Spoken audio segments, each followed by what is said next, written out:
It looks really hard to do. It looks difficult. And on your own, it is difficult. So go and find someone who's started on the journey, who's worked out what at least the first two steps are, and follow them and get on the journey, because it will absolutely 100% give you a return on your investment.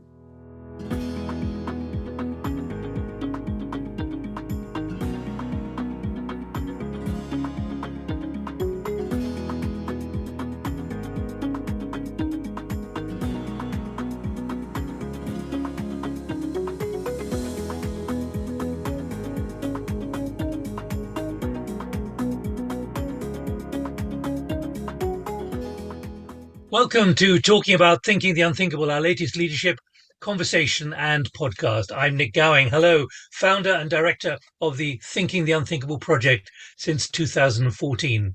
How successfully are you identifying, then handling the unthinkables and unpalatables, whatever the size of the firm or organization you work for? It's a daily, sometimes hourly challenge for every leader at every level, and the challenges are ever tougher, especially because of the pressures to act against the existential threats to our planet and all that we take for granted. Well, to gauge the success, or maybe lack of, I'm joined for these 18 minutes by Shevaun Haviland, Director General of the British Chambers of Commerce since 2021. The BCC represents almost 70,000 businesses of all shapes and sizes, from the smallest local businesses to the largest international companies. Collectively, they employ 6 million people. Well, welcome, Shevaun. Thanks very much indeed for joining me for this podcast. You've said many times, many leaders tell you, quote, "It's never been this hard in my 40-year career." What are the roots of anxieties of leadership at the moment? Hi, Nick. Thanks for having me on the podcast. Indeed. So in this job, running the British Chambers of Commerce, I have the privilege of getting to travel the country and meet business leaders from Penzance to Inverness and everywhere in between. And they really do tell me that it's really tough. I mean, I don't need to run through the challenges with you, from Brexit to COVID to an energy crisis, huge inflation on raw materials, and a very tight labour market. All of that makes it really, really tough for business leaders.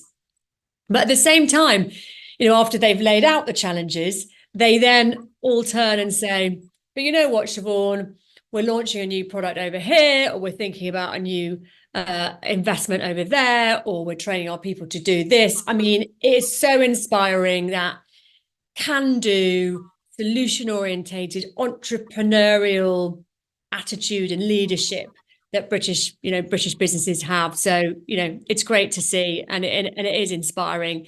And that is what makes me feel really positive and optimistic about where our economy is going. Well, that's central to your leadership, though, is inspiring businesses to overcome the vital green challenges, especially reaching net zero. And a recent report from your chambers starts, and I quote it here, "The clock is ticking on the climate crisis, and solutions lie in the collective ingenuity of British businesses," end of quote. Is enough ingenuity being shown? Great question. So what I'll say on the green challenge is a couple of things. We say to our businesses, if there's no planet, there's no profit. So if you don't get on this bandwagon, you're not going to be around in 20 years' time. There is huge impacts already happening, and sometimes I think we have a bit of collective amnesia. If I can just take you back to last summer, when large parts of the Mediterranean were on fire, we were dealing with 40-degree heat in the UK. The National Farmers Union recently talked about the last 18 months being the wettest since 1836. And 25% of our businesses on our last survey said they were already being impacted by extreme weather events. And I think that's probably on the low side. So it's already here. It's already happening. What are our businesses doing about it? And the getting our nation to net zero really is a massive challenge. Because if you are running a business and well, firstly, you're already concerned about the cash you've got in the bank, right? And secondly, someone says, well, you need to measure your carbon footprint. How many people in your business do you think can measure a carbon footprint? I do this quite a lot when I do big audiences. I make people put their hand up and see who in the room can measure a carbon footprint. It's normally about 3% of the room. So A, I've got to work out how to do it. And then B, I'm worried that I'm going to get a report back that says you need to spend 100 grand on new heating or lighting or some, green investment in the business. Well, I haven't got 100 grand sitting in the bank. So maybe I might put that in the too difficult box for the moment. So there's a challenge of helping our businesses, helping our members see the business case for that transition. Of course, eventually it will mean lower energy bills. It will be a better proposition to your customers. In a lot of cases, if you're part of a supply chain, that your customers are going to force you into some of these environmental measures. But of course, it's about retention and recruitment of staff. People are interested in these sort of issues. So what's the business case for your organization getting to net zero and then getting you on the road? And the chamber network, do a lot of that. They do a lot around education and helping you measure your carbon footprint. So that's one side. That's, I would say, the challenging side, and in terms of all the costs that you've been facing over the last however long. Let me just jump in there because, of course, the phrase is it's the business opportunity of the century. Is that resonating with the leaders you're talking to of every size, whether it be the big companies or the smaller SMEs? I think it's beginning to. I think that's the other side of the coin, that huge opportunity for UK PLC in green products and services is absolutely what we are saying to our businesses. Where are you innovating? How are you innovating? And if you're not, you should really be thinking about it now, because that is the future of this economy. And I think, having recently spent some time in the US, where they have the Inflation Reduction Act, they've obviously huge investments in the green transition, or in the EU, they have the Green New Deal. We in the UK, we can't compete on those sides of sort of subsidies, but we here have huge assets in our universities, in our innovators, in our entrepreneurs, in our businesses, and also, of course, the city. We have the city and the financial, the financial strength of the city. So actually, there's a real space for us, I think, as a nation, to innovate in this area. Imagine there are leaders, though, watching, leaders to be as well, watching this, saying, I still can't afford to take the risk. I'm not sure we've got the cash. I'm not sure we've got the initiative. What do you say to them about the risks that need to be taken? The risks that need to be taken, because if they don't, then actually it'll be even worse in the medium to long term. I mean, that is what we say. I mean, as a business leader, you need to look at two things, don't you? You need to look at the risks, the risk register of your business, and you need to constantly be looking for new opportunities. And the green transition presents both at the same time. So what are the risks and how are you going to manage them? But how can you use innovation to move out of old products and services and into new? We, for example, across the chamber network, in lots of chambers, their members, they do a lot of training and education to understand how to get on the journey. They offer opportunities to go and measure your carbon footprint. And in some places, we run accelerators where businesses who've got new ideas in this space can go in and help make them a reality. So there are lots of places and spaces out there. You just need to go out and find them, and that's what leadership's about, isn't it? Do you think there's a realization of the scale and the urgency that's really needed? Because scientists are becoming ever more pessimistic. In other words, it's actually the threat to the stability of our society, the stability of our communities and so on. Is the enormity of what is coming down the track really something which they are aware of, which they can begin to counter and be very effective in countering? I think it sort of depends a lot on the sector and the size of your business. So there are sectors of the economy that are really still still carrying things like COVID loans, still working on really tight margins, tricky times getting people. It's just really hard. And then there are larger businesses in certain sectors who are really, advancing, who are really leading in the space. And we think it is down to those who are advancing, who are ahead of the game to help the rest of the economy.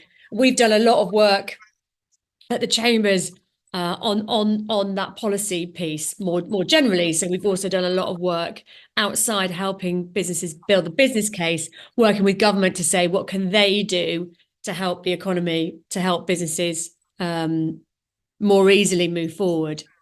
So putting the climate challenge at the heart of all government decision making is what we want to see. We want to see a long-term economic plan for this country, and we want a green industrial strategy to go with it.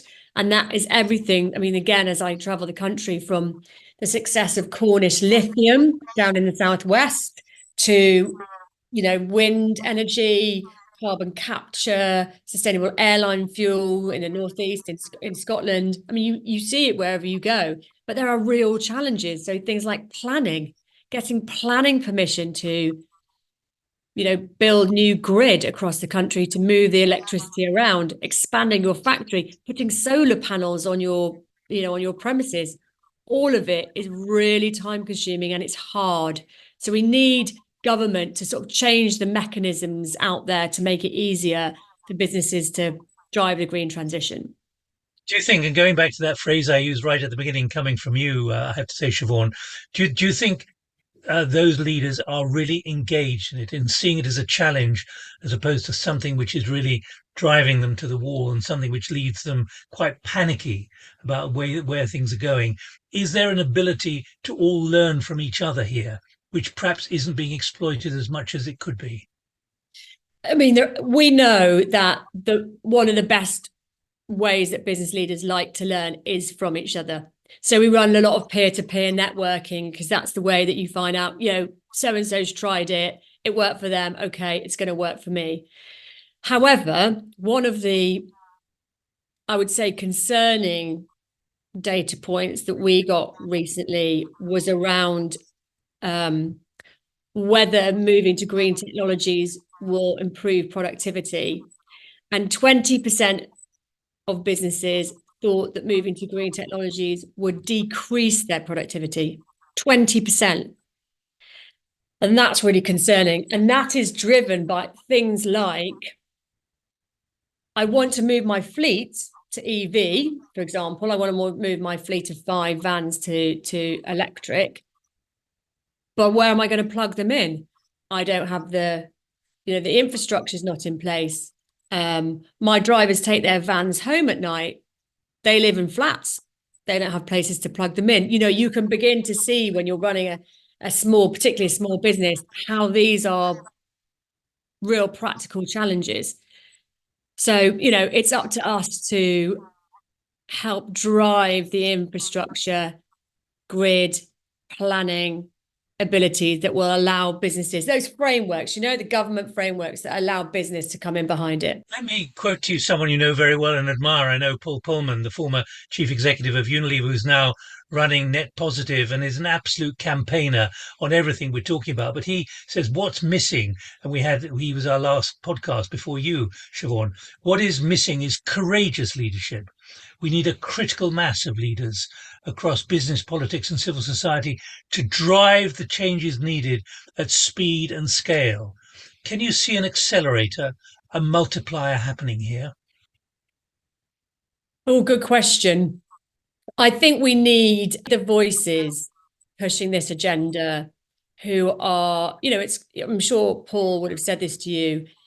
It's hard sometimes if you're leading a FTSE and you have quarterly results and you have shareholders who don't all necessarily feel the same, to really be loud and proud on this subject, which is why we always come back to what is the business case?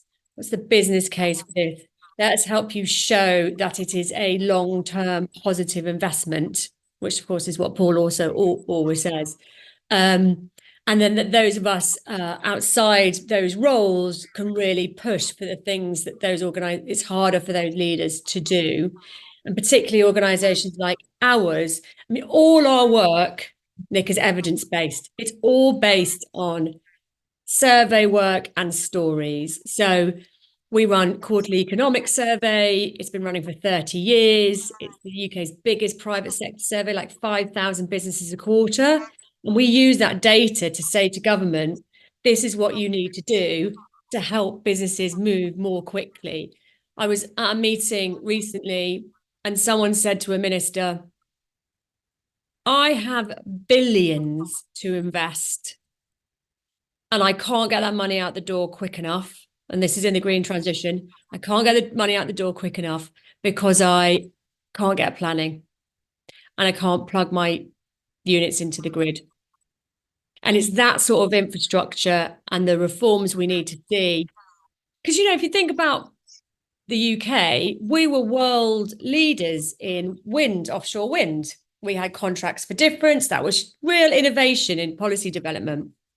We're falling behind because we just haven't kept up with, that sort of leadership. And we, by the way, didn't do enough to build onshore supply chains locally for those sort of things. So there is great leadership going on out there. We need just help them make it easier.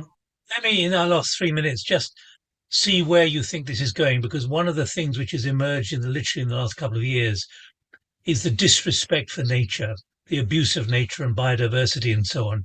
Do you think that is ingrained yet, anything like as deeply as it needs to be, into the way business is thinking, realizing that when you push the rubbish out of that chute or that sewer, it doesn't just disappear and get sorted out, it's actually poisoning the planet?